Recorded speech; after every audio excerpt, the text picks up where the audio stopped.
What up, folks? This is Monty Hicks back in the house with the Montavious show. Oh, yeah. Monty Hicks is here with my boy Slick Baby. Man, about time you got me out here, man. And see everybody else on this couch. We got many guests. You got to sit down. We got many guests in the house. Yeah, my little one. What? Say your name. Let me name. Tell your name. Parker. Okay, there you go, Miss Parker. It's Parker. There you go. You're gonna be on YouTube. Yeah, you're gonna be. It's gonna be exciting. She's already a little star, man. I swear. Yes, yes. So yes, you new to the comedy scene, but you taking over the game. I like that. I appreciate that. Thank you, man. Man, and I like that you support and take care of the people as well. Yes, yes, definitely. I feel like we all need each other, and I love all the comedians that stick together. Yeah. We like one big dysfunctional family. Because the way I look at it is, I've always been a fan of comedy, love comedy. And I found out, when I came to Nashville, I found out there's a local comedy scene. They used to follow me all the clubs they go to, every time they popped up. I was like, I was there. And I would hang out with them after the show and said, man, you just as funny. Why don't you try this? Yeah. I never thought about it up until then. Because, you know, you go back to, I used to have Bill Cosby records. You know, my parents bought the records. Yeah.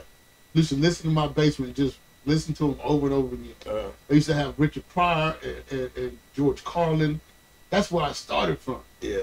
But then now they said, yeah, you should try it. I never thought about it. But I was like 8 Mile. Eminem and 8 Mile, when you first, man, I was choking. Because, you know, they give you 5 minutes. Yeah. I'm like, okay, and you write down your material, and I did it within 3 minutes because, you know, you got to allow time to space. Yeah. Let the joke breathe. Yeah. So I was like, let me just calm down. Yeah. Because I was just way too nervous that first time. But then now I do it. It's like, I kind of calm down and like, man, work my way through it. It was so crazy. I started off at cutting up at Casa.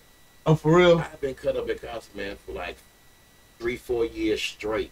And everybody kept saying, man, you should do comedy. You should do comedy. And I'm just an outspoken one of those. I don't regret nothing. Say what you want on your man. Yeah, I say what I mean and do what I say.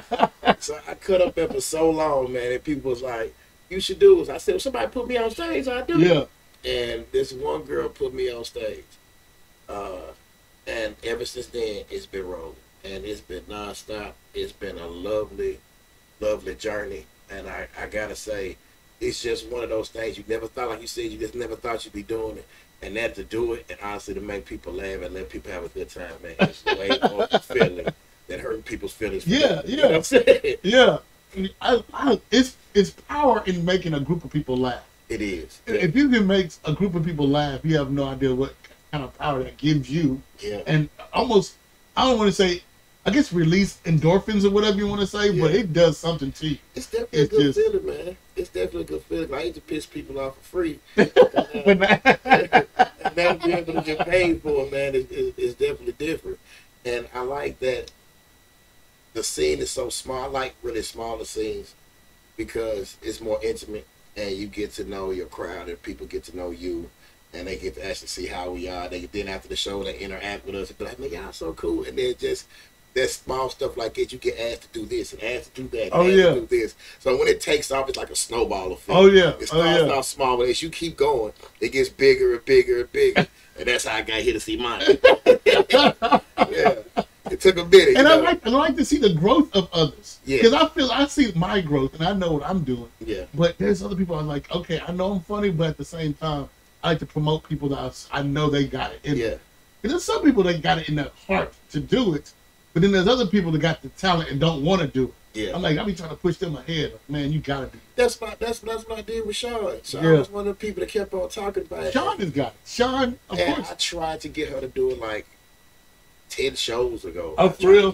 And let me tell you another thing about Sean, in my opinion, is that she's the type that once she starts doing it, it's gonna be a drug to her. Yeah. And she's gonna want to do it all the time. Yeah. And you ain't nothing but being yourself. Be silly, be yourself, and enjoy your time. And that's so crazy. Everybody has this in them. Like, you've had some crazy stuff happen to you. Oh yeah. Like, and it's all about just how you tell the story. That's all comedy is. We just put messed up things in a funny light, and people be like, "Well, that's happened to me," because everybody like everybody can relate to it.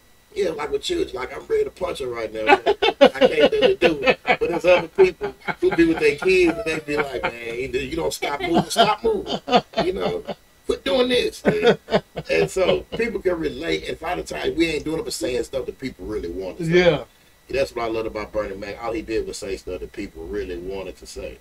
You know, so I love this craft, man. Man, I love it that you so dance on the line of upsetting somebody and making them laugh.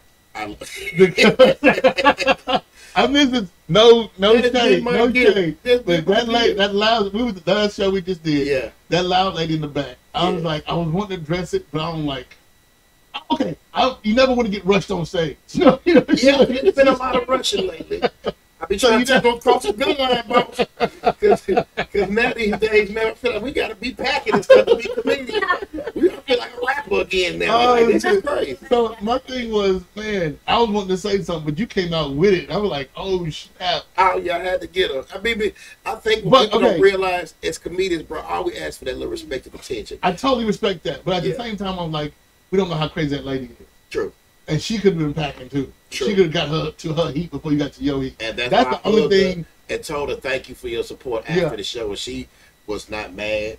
She was not aggressive at all after the show. She really hugged me and said, "You're good." See, You're so, good. Okay, You, so you make me laugh, and I don't like to laugh. So, okay, to kind of explain what was going on, they were obviously on a date. And they were trying to talk and communicate, which I get that. Get it. But my thing is, you could have went to the back of the club. Yeah. Or you could have sat somewhere. If it's a comedy show going on, yes, respect the comedy. Respect the comedy. But at the same time, it's like you could have lowered your voice or do something. Yeah. You didn't even try. I feel, man, if you want to have a date, go somewhere quiet to have that date. You don't come to a comedy show to get to know somebody. And my thing is, respectfully, they could have not known that it was going to be a comedy show. And but once the comedy show got started, I see what's going on here. So let's adjust to what's going on, or let's leave to where we're sitting at. Yeah, Layla could have left the building. Yeah. You know, but I understand Larry's is one of them creep spots. You know, he wanted to make sure nobody else seen him, and that was the perfect place to go to not run into your significant. So I understand why he chose that place to go to. He was tucked off in the corner. See, but I know him. I know him. Oh, you know him? I knew him. Oh, hey. He's met with somebody, a family member of mine that I was cool with, people. So I know him. So for him to be in there, and then like I said, he was in there, and it wasn't him being loud. Oh yeah, he was cool. And then after I done it, everybody was like, "Thank you for saying it." It's my job. That's what I do. You know, when I was younger, I used to bribe my parents and bribe my grandma and stuff because they would bring other men to the house. And I would tell them like $5, or I ain't gonna tell. I'm gonna tell Earl about Larry, and they would look at me. I ain't giving you nothing. I'm gonna whoop your ass. And I told them, I'll take that ass whooping. Can you fix your relationship after that? Exactly. As soon as it's over with, you better hook it up. So I got a lot of whoopings as a kid, a whole lot. Oh man. Oh shit. So yeah, my thing is, I'm glad you're part of the scene because I see, I've been in it for like 12, almost 15 years. I don't know, somewhere between that. But I see a growth and I see a dip. I see a growth, I see a dip, and right now it's growing back up. Yes. Because at first it was crashing hard. Yes. And maybe Corona, maybe not, but I still feel like okay, it was going at a down level. But then now, man, right now it's come back strong. Yes. So I love that Renard was there last night. Renard is a good dude of mine. Yeah. I'm like, man, if you ever show up, let me know. I will put you on stage. Because he is a quick punchline dude. He's quick, but he's also, I love a person who can act out their comedy. Yeah. And he does that. Because me, I just tell a lot of jokes standing there, and I need to move them more. I know about myself. But he acts out his jokes. I'm like, dude, you're slightly on the edge of being an actor versus comedian, which is a good comedian. I'm not saying you take away from that. Yeah. But you got to be an actor. Because, that's what, come on, we've seen all the kind of comedians become actors. Seinfeld and Ray Romano and Roseanne. They all were comedians, and then they turned actors. Kevin Hart, and then Cedric Entertainer. They all had their own TV shows. Yeah. So my thing is, I said, Renard, I can see you being an actor. I see it. Comedian, actor, whatever you want to call it. I see it, him going somewhere. Trying to do in the next 3 years, but it's taken a lot of people 12 and 15 years to do. That's like my goal right now, to be harder working than anybody, right?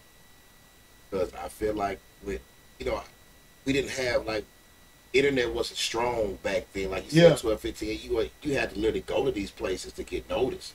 Yeah. You know, you had to pop up. Ha ha! Here go the jokes. You know, they like you. Now you can do streaming on internet, man, and get famous. Like, Internet will get you farther than going to clubs. Basically, yeah. Lately, because like for us to blow up as comedians, we had to go to New York, Chicago, Atlanta, and LA. Yep. But now you can just jump online and be a TikTok famous person. Now they want to follow all your stuff. Yeah. So it just now it's more internet based than being at a live comedy club. Yes. But you know what hurts us? Being older, we don't mess with internet like that. Well, okay, you know who's really doing a good job with that? You know who Joshua Black is? Joshua Black is using social media to the utmost. And I respect him for that. I'm like, man, I don't know what you're doing and how you're doing it. I have no idea. Every time. Oh, you don't know who he is? I have no idea. Oh, okay. He just started doing it. Well, I'm going to say just. He's been doing comedy for a little while. But his media presence is bigger than him. Okay. So, bring up Joshua Black. That dude, check him out. That dude is... Okay, because I look at it this way. I love Zanies to death, and I'm not disrespecting Zanies at all. Zanies like to have local comedians. I'll say what you want to say about Zane. Local comedians like every so often. Yeah. This not like, they don't want to wear us out on a regular basis. They're just like Nashville. If they don't want to show you love to everybody else like. But my thing is, there's certain comedians that they love. They love T.C. Cope. They love Mike J. T.C. a friend of the fam. They love Bernard. They love certain people, which I no disrespect, but they want to keep those people going on rotation. And the thing is so crazy, like when I went to T.C. about it, and I was like I said, T.C. friend of the fam, man, big shout out to T.C. Cope. Yes. And I was like, hey man, can you hook me up with Zanies? You know, I feel like Zanies is like that laugh house here. And he was looking at me like, man, you got to put your work in, man. You got to put your work in. Just like... He started looking around. Like, you know what I'm saying? Like, we were trying to sneak off the plantation or something. And he did, like, no. Yeah, okay. I got in with these white folks. Oh, yeah, that's what I'm saying.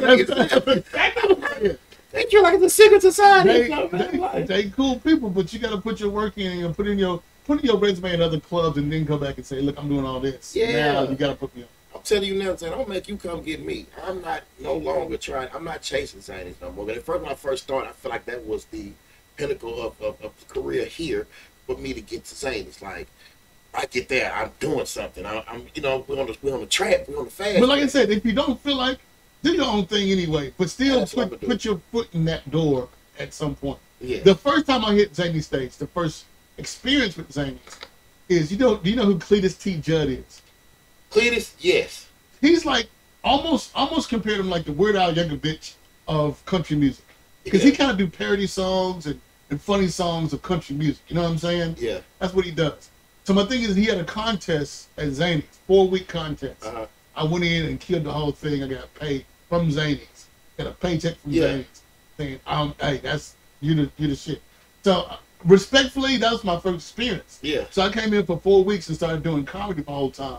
And I won the whole thing. So I was like, yo, this is how you do it. I think that would be the opening door for like, okay, I'm going to say this now. After that, it was nothing. You know, that's one thing when I changed, man. I told them, and what I've been telling myself, because the way you get on is the way that you get on. And everybody's path is different. Like 50's path was different from Jay-Z's. And T.I.'s was different from Jeezy. Like when Jeezy came in with mixtapes, and everybody thought, okay, I do a mixtape with drama, I can get on. You know what I'm saying? So right now, I'm just creating my own path. That's what I'm talking about. Yes. Instead of me running to Hollywood, I'm gonna bring Hollywood to you. Me. So that's why we got the stand-up going. We got the comedy tour coming up that I'm starting to do. The Osa He Do comedy. So I've told you, I'm locking in Mississippi. We got Kentucky. We're doing Caroline's. Yeah. And then I'm networking and trying to do things with other people that I know for a fact that have links in other cities. And then put my own self out there. That's what we just have to do right now.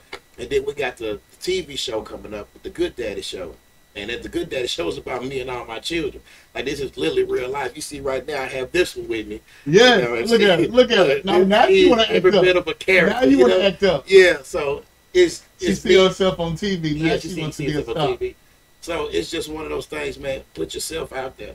A lot of people are scared to put themselves out there. It's all the way you market yourself. Somebody come get us. If I keep doing enough, whether it's like Master P, you keep on shoving it in their face. They got no choice but to get it. You know, sometimes make them come to you. Man, So okay. I'm telling you now, I'm through with y'all saying. Y'all come get me. I ain't changing my name. It's Slick Baby. That's what we're gonna do. That really. Because I used to introduce myself. Like, what's your name? Oh, Slick Baby. But I said, she said, you ought to keep it. A woman gave me that name. She said, why don't you keep it? I like the way you introduce yourself, you know. Yeah. And Slick is just by itself just sound like you're a low down something. So I just had to say, okay, well, I just do Slick Baby. That's how I would introduce myself to women when I met them, or I meet even certain people and stuff. So I said, man, I'm just gonna keep it. There you go. Ain't nothing wrong with that. You know, your name being Rick, everything was Slick Rick coming up, man. So if I didn't hear that and Pretty Ricky, what they call him, I want to be Pretty Ricky, what they call him, coming to the stage. Pretty Ricky, what they call him, like that was not better be it. So if you have a Marvin reference from me, the TV show, I love it, man. Marvin used to be the jam. He was a good trendsetter, man. He was I think definitely ahead of his time because he was pushing whatever he had to do to be on TV. Yeah. He was like, because he said the reason why he came up with so many characters because he was like, man, I don't want nobody else to do it. I want to do all of it myself. You know, he have his Pam and his Gina, Tommy and Cole. So I have all that and lined up with everybody else. He was like, man, that's gonna be all me. I'm like, that's totally how you do it right there. Yeah. Because what they used to do at Zany, they used to have like comedy classes. Let's say, for example, a comedian would come in there Thursday, Friday, and Saturday. On Sunday, he would have a class where he teach other local comedians. So I met Titus Clee. No, I'm sorry. I met Christopher Titus. Okay. Now here's my question for him. Have you ever noticed every comedian has a character that they kind of portray? Okay, let's say Jamie and Wanda and Martin and so they all have this either female character that they portray. They're good at it. Yeah. And I was like, man, do you have to have that as a comedian? Because I don't think I have that. I've got myself. I can play myself perfect. But I've never played anybody else, a different character outside that. I just played another character Saturday. For real. And I had to, and the reason I done it because raising the roof. Look, the reason I done it because I had an actor that was supposed to do it, and he got sick with COVID. And then he got diagnosed with diabetes. Oh, for this real? man was going through it. I said, they sent me everything but the obituary. So I'm sitting here like, okay, screw it. It's too late to try to get someone to learn the lines. I asked a couple comedians. They were busy that day. I said, you know something, screw it. I was going to pull them on. And to put that makeup on, I'm telling you, it felt funny. They gave me sideburns and all this other stuff. And I felt completely out of place.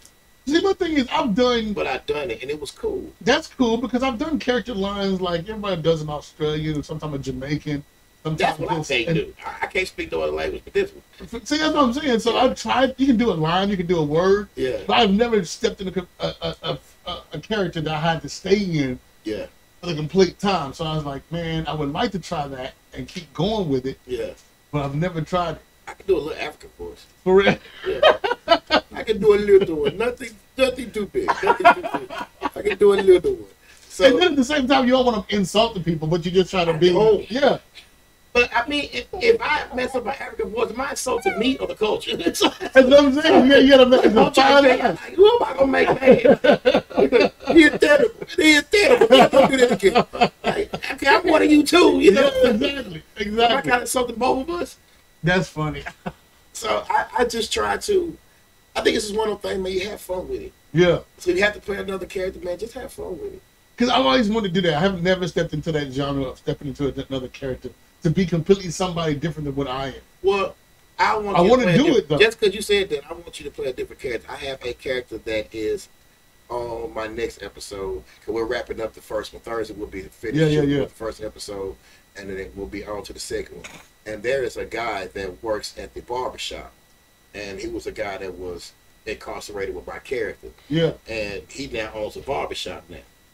So I want him to be like I kind of want him to be like the cat from Said Entertainer from Barbershop, kind of old wise cracking ass guy. You know what I'm saying? So I want him. Okay, I look at Mike Drew. You know who Mike Drew is? Yeah. I look at Mike Drew as there's a Mike Drew, and then there's a Mike Drew who's the barber. Yes. And the Mike Drew who's a barber is different from the original Mike Drew. I said, I don't know if you know this or not, but there's two different people inside you. So I'm like, dude, everybody has somebody as a character, and sometimes it works, sometimes it don't work. I want to find that one day. Hey man, I think you should try it. And if there's one thing about the show, I want to incorporate Nashville talent. I want to incorporate. Oh yeah, I'm all about other artists. Yes. So like with different episodes, you're gonna see me have at least one different other stand-up artists in the show, and I want us to start putting on for our own city. And my thing is, it's like a puzzle. You got to put the right people in the right places, and it's going to go far. Yeah. So you find the right people to do the right thing, and it's going to expand.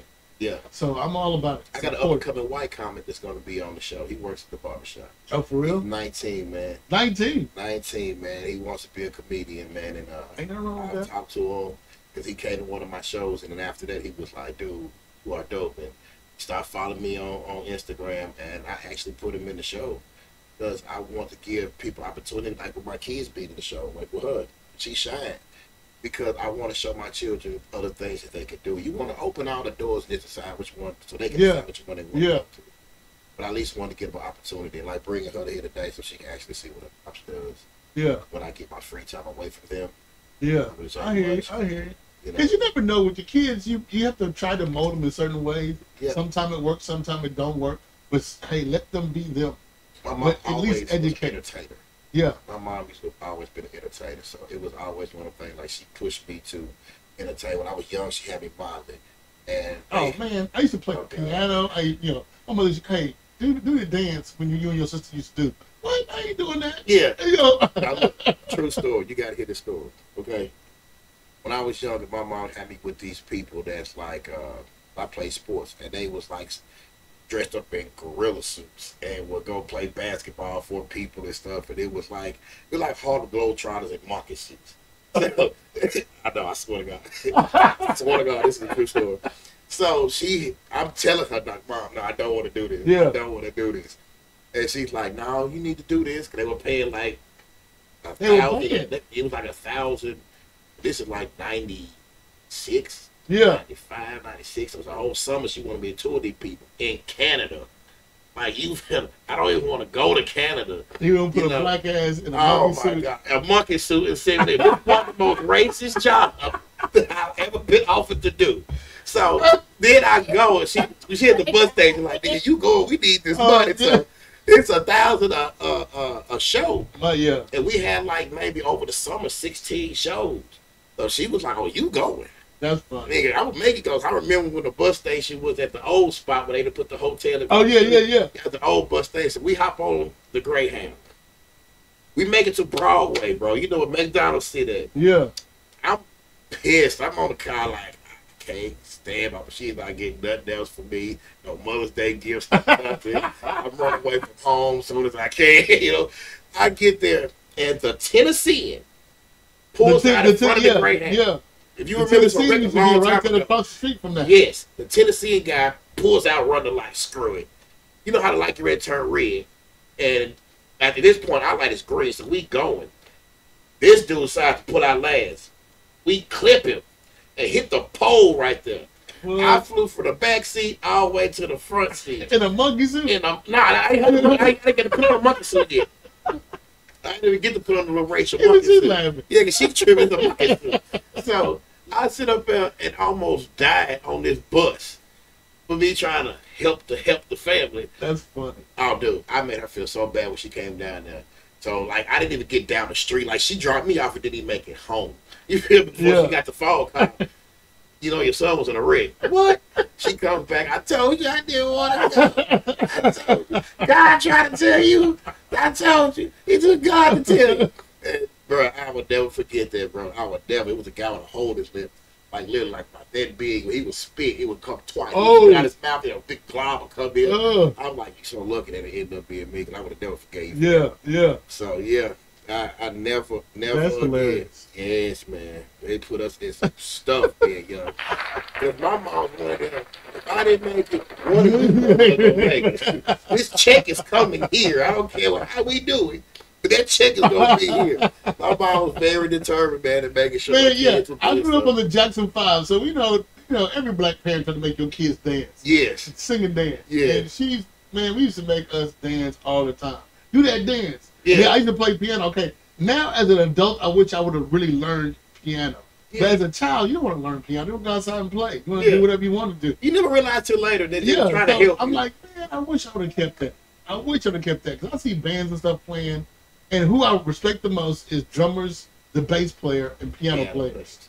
I don't know what it is about them. Okay, because I guess because we're black people, we keep the rhythm. Yeah. And the bass player, the drums, and the keyboard keep the rhythm. Yeah. Now, I mean, everybody else play their own shit, but man. That what if Jimmy Fox didn't want to do it. See, exactly. I look at him, I'm probably like, he probably hated that shit. And his drummer made him, and I was like, man, for him to play along with Ray. And then turn around and play Ray Charles. Man, that is amazing. That's one of the things you got to go back and thank your parents. Like, thank you for, and then for forcing I'm me gonna buy to you do a this. house, a car. I guarantee he man. did. I guarantee it was something he did not want to do. Because all kids, when we young, we don't want to do it. Hang with the homeboys and do this and do that. Last thing we want to freaking do is sit here and play the piano. You know what I mean? You got to take up for yourself. What would you have? Piano class. Oh, I hate it. I hate it every minute. And I hate it every minute. Then I try to get back into it because I played Rock Band on the PlayStation. Yeah. I'm like, man, this is cool. I should have been playing this a long time ago. But no, I messed it up. So now I wish I could find a piano teacher. Teach me. Never too late, man. That's one thing I realized. Never too late. My parents started a business, man, and they got on when I was 24 years. Oh yeah. I am 41 now, and they are still pushing. Oh so they taught me that there's no time limit on success. It's no time limit, but it's you can't be an overnight success. There's no such thing. It takes at least 10 to 12 years to be an overnight success. I don't care what you say. Well, that's lately. Yeah, so lately, you can kind of jump ahead maybe 5 years, but most of the time it takes 10 years to be. Even with people who be on, American Idol, that was like overnight success. But you own it for almost a year until then you blow up. Once it's released, you film it for a year. You film it for a year. Release. And after the release, you get, they drag it out next week. Check out such and such. Yeah. So it takes. Now I was watching another comedian. It says, "Man, I don't care what you do. Put thousands YouTube videos out there. One time is going to hit and go viral. Next thing you know, everybody knows. Everybody goes back to look at all the previous stuff you've done. Yeah. They're like, okay, what did you do before this? They look. That's what I love about this Versus thing that they got going on, man. Look how many careers it is resurrected. Man, you have no idea. That a lot of people did not know about the music that these people had. Let me tell you something. I don't know how we're going to age me right now, but man, every time KRS-One comes to Nashville, I go see him. Dude. That dude is a lyricist to the heart. Yes. I don't care what you say. They still got the energy. But him against Big Daddy Kane, best one to me because I'm old school. Yeah. Because I was like, I watch everybody else. I love everybody else. But KRS-One and Big Daddy Kane blew it out the water. What made me feel old is when my kids did not know LL Cool J was a rapper. What? They thought he was just an actor. And I can't knock him because, for so many years, that's what he was doing. Another thing I do respect is a rapper who can last throughout decades. Yes. Snoop, Ice-T, LL Cool J. Dre. He got the best one. Who keep going? What's up? Queen Latifah. Queen Latifah, yes. Hands down, Queen Latifah, I would say, has surpassed every one of them you just named. Because she has won awards. She has done stuff out of pocket that you'd be like, oh my God. Like, yes. She has so much. But you can take your talent and do it here, there, and everywhere else. Mm-hmm. Totally respect that. I really just think entertainers are entertainers. Yeah. Because me doing music for so long, and makes it easy for me to be on stage. And then what I really love was when they go back to a rap original. Because, you can see Queen Latifah do a talk show and do some movies. But you can see her do rap. That's what we fell in love with. I seen one on Facebook where she had brought back a song she doing with K Slay and Jada Kiss. Yeah. Check it when she's talking. Oh, yeah. I seen that one. Yes, man. But she said, maybe go back to Cleo. Oh, no. Like, hey, man, that girl there is one of the most talented. And respect. I don't want to just say woman. I just want to say just one of the most talented person that I have ever seen. Because when she jumped into Living Single, it was natural. It was natural. She's not. Cleo's Living Single, her talk show, and her rap. And she does movies and she done everything else, but still, you were doing it and getting paid to do it. Yes, man, she's great at it. So that's what I'm looking at for the future. It was I think it's a lot easier for actors. I mean, for entertainers to turn actors because entertaining is damn near like acting. Yes. You're going up there and being a character for people. Yeah. You're not the same person when you're on stage. And you at home, you're a different person. You know, you're one person. Yeah. So it's the same thing as being an actor, being a rapper, being anybody else, movie star, whatever else. Yeah, I'm not always as funny at home. They're gonna tell me, am I mean at home? I'm nice. Daddy funny. Oh. Look at her. She read the script. But usually when I get home, man, I'll be all on them. Stop this! Quit doing this! Don't you break it! I'm gonna kick you! Get ready for school! Like, I'm such a father when I get home, man. It's just like, my funny is the drain. My funny be God. Like, oh God, man, I'm so serious. Sometimes you gotta force it. Sometimes you just gotta be yourself. Yeah. All right, so look, that's it. That's it for 30 minutes right there. We've already done it. We good. Man, so get some shout outs. Get some shout outs. Say hey, hello to some people. I like for each person what we're calling me to quit calling me. I definitely, man, I want to give a shout out to my team and everybody with Good Day to the whole cast. You have a date with your shit coming out, your show coming out or whatever? I'm going to put it out once the first 3 episodes are shot. I'm going to put it out because it's only going to be 6 for this season. I got you, but where's it going to catch on? YouTube? Going to be on? I was going to YouTube, Prime, and Tubi. Okay. We're going to hit YouTube first. I'm going to let it run with YouTube for a couple months. Then I'm going to put it on Prime and Tubi so I can build that fan base to be able to cross over. Right now, I'm only doing this on YouTube, but I'm going to expand to more. Man, expand it. Because you never know who's listening to what, when, where, and how. Yes. So like I said, this is all a learning experience. So we're going to start at one point. We're going to end somewhere else. Yeah. So where I look at it is, we're going to start small and jump big. Yeah. So we're going and my big shout out to Monty for doing this, man. And thank you for opening the doors for comedians. You have no idea. Man. I love opening doors for new and old. Yeah, and man, give your flowers while you still here. I hate to be when you're dead, be like, damn, Monty really helped us out, man. Don't wait till I'm dead and gone and then say, oh, I wish you could have said something. We're going to take some shots. For Monty. All right, that's it, y'all. No, we're gonna do another episode. Another episode. Or you good? I'm good. Like she said, we're gonna do another episode. We're gonna do another. Get the thumbs up. We got this. Oh snap! All right, love, peace, and head grease. Out. We'll be right back. All right. Peace. Slick, baby.